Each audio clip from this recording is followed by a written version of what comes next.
going to recapitulate everything that has happened over the past several days.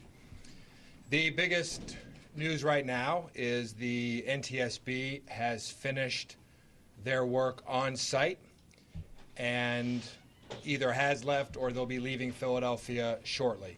I have to say, just an incredible amount of teamwork with NTSB. You've heard us saying days to weeks for this investigation. That is still true, and we'll talk about that in a moment. The fact that we've been able to complete this on-site work, given the scale and scope of the scene, is a real testament to both the NTSB's professionalism and their expertise, as well as the partnerships with other federal agencies and all of the folks you see here. It really has been one team working together to process this crash site and help the NTSB get to the next phase of what will continue to be a long, thorough, and comprehensive investigation. For more information about the NTSB's investigation, we would offer folks to check out their website at ntsb.gov. They also have a number of social media accounts, and that really is the best way to understand what the NTSB is doing. Beyond the fact that their work here in Philadelphia, just their work in Philadelphia, has concluded. Also ongoing is our forensics investigation, led by the Philadelphia Police Department with assistance from our medical examiner's office and a number of other partners. That work continues. That very difficult and laborious and important work continues. That is also, though, being moved off-site, so we can start to restore the area of this tragic incident back to activity.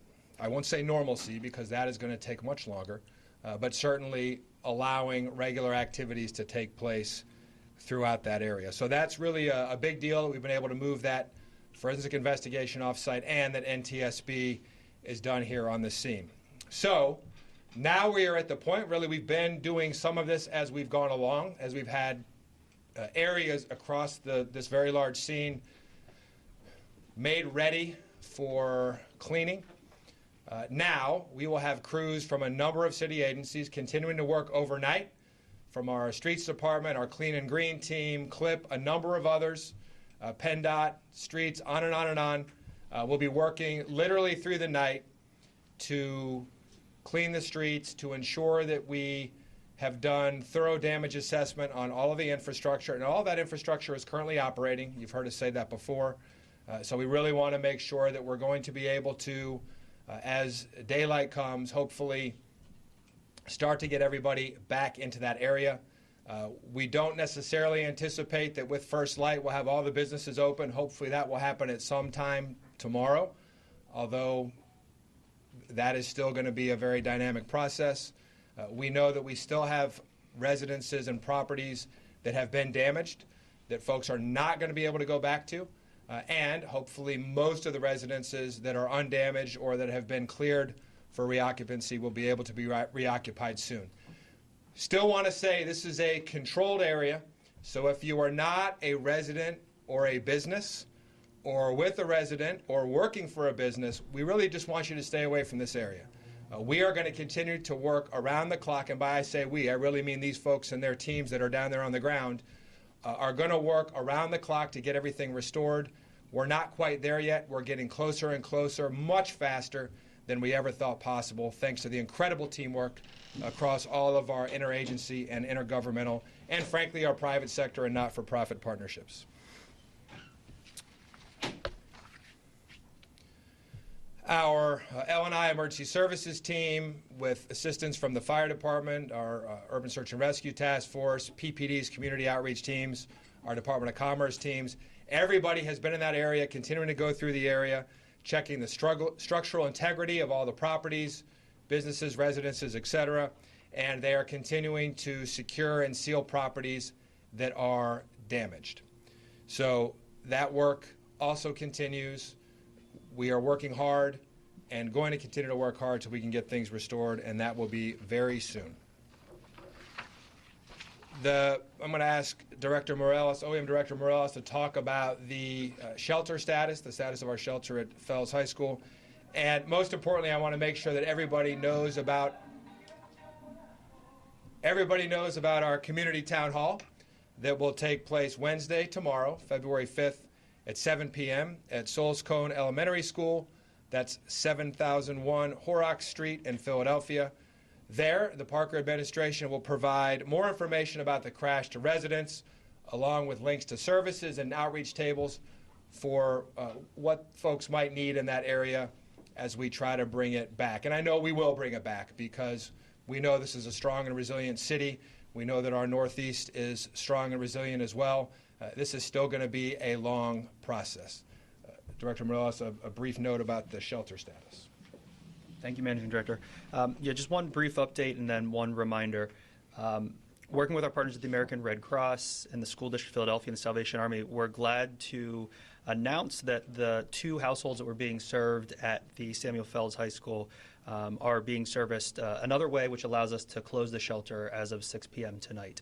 And so services remain for anybody who has been impacted by this. They can contact 1-800-RED Cross. But we will not physically be at Samuel Fells High School as of 6 p.m. tonight, which is a good thing. It means we are entering kind of a more medium to long-term phase and able to really meet individuals' needs. The reminder is as updates about resources change, you heard a lot of, we have a lot of optimism about what could be back tomorrow. We encourage everyone to sign up for Recover PHL, the city's text message service. You can text RECOVER PHL to 888-777. We're pushing text messages to all of those subscribers daily and pointing them back to the city's blog, which is being kept live as well. Thank you. And with that, again, a reminder about the community town hall tomorrow. We will take a few questions and hopefully not ones that we've answered several times in the past. I know you're working really hard to get everyone back into their homes. Any idea how many people were displaced? Well, we do have an idea how many people were displaced. Yeah, certainly. So there have been about 4 separate damage assessment efforts intentionally for very different reasons. And what that means is 4 separate concerted efforts of teams, not individual teams, to walk every block and to look at every individual property involved.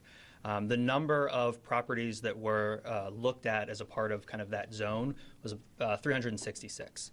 And now, what is a household? That's a question that I won't say is impossible to define, but isn't quite a number that we can articulate.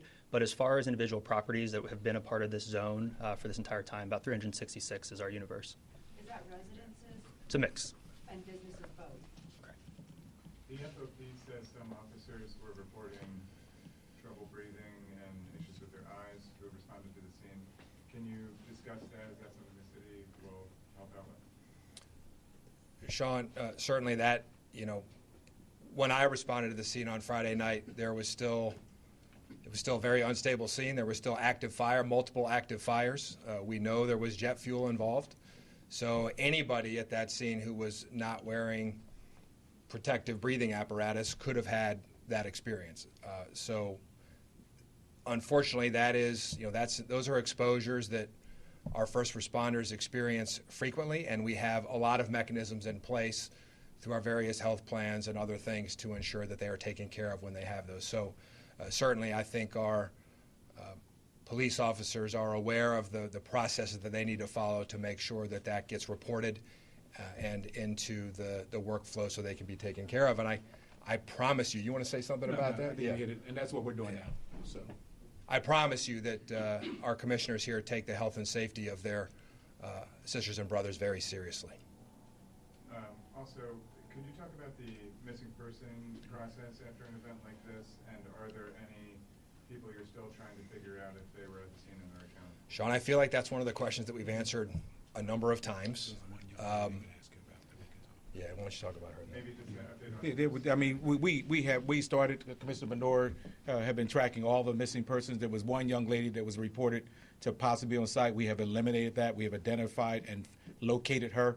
She was not on the scene that evening. Absent that, we have no other additional cases that we're looking at this time. where someone's missing and may be associated with being on Cottman Avenue the night of the incident. You said inside that response zone, obviously you got all those businesses. Did I hear you say that you're expecting hopefully tomorrow that a lot of those businesses over at Roosevelt Mall that you've been escorting the workers back to there to get their belongings and stuff, you think that'll be open tomorrow at some point? Well, one more thing I want to say about Sean's question. We still will not have a definitive answer about the number of victims or casualties until we are done with the entire forensic investigation and process all of the samples that were collected from the site. So that is that's a known unknown. I think with what Commissioner Bethel just said, that finishes up with all the knowns, and so we still have a lot of work left to do for our forensics folks who are the best in the business. As far as restoring commerce and getting the neighborhood back in action, we are optimistic that will happen at some point in the next couple of days. Maybe tomorrow, maybe as soon as tomorrow, if we don't find more damage overnight, provided everything continues to work as expected. Yesterday, the number of people injured was That's fine, 24, sure. 2 in critical condition. Are they still in critical condition? Yes, that is our understanding. Okay. Thank you. Okay, thank you all.